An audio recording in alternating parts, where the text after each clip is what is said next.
Hi, friends. I am sitting in my grandfather's backyard. I wish I could share the smell of the orange blossoms with you.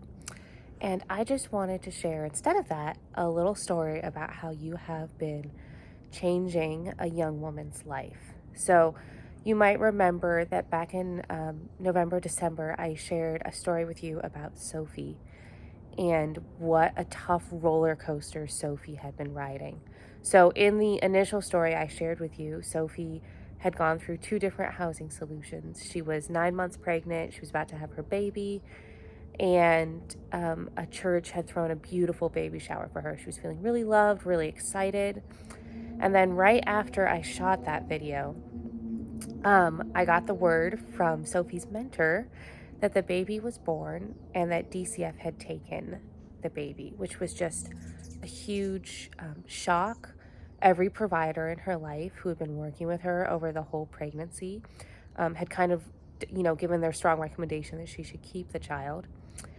And for whatever reason, the decision that was made was that she was not a safe person to be with her child, which I'm just going to be honest with you is kind of mind-boggling. And she was devastated. We were all devastated. And so the question became, what is Sophie going to do about this? Is she going to stay on the path? Is she going to keep moving towards freedom? Or is the roller coaster just going to kind of break her?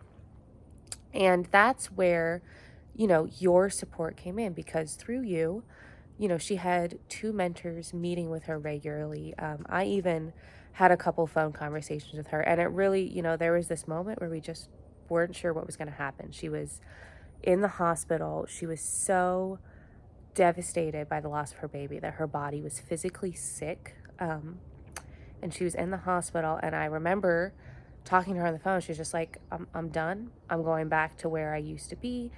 And, I was like, if you do that, you're not going to get your baby back. And she was just like, not quite ready to face facts, and was like, no, it's going to be fine. It's going to be fine. I'm like, it's really not going to be fine. And I remember just like texting the team, like, we need to pray. We don't know what's going to happen. But Sophie pulled through. She listened to her mentors. We kept calling her, kept talking to her. She went back to her housing program from the hospital. And over the last 4 months, we've just watched Sophie blossom. She's worked really hard with her therapist, with her caseworker, with her housing support. She's worked with her mentors, and she's really stood up and advocated for herself. And it's been amazing to watch her go to court and fight to get her child back. And the biggest, most wonderful thing happened in that 2 weeks ago, we still weren't sure, is she going to get her child back? Is she not? You just never know. But she kept on advocating for herself, and we got the call 2 weeks ago that her baby daughter is back with her.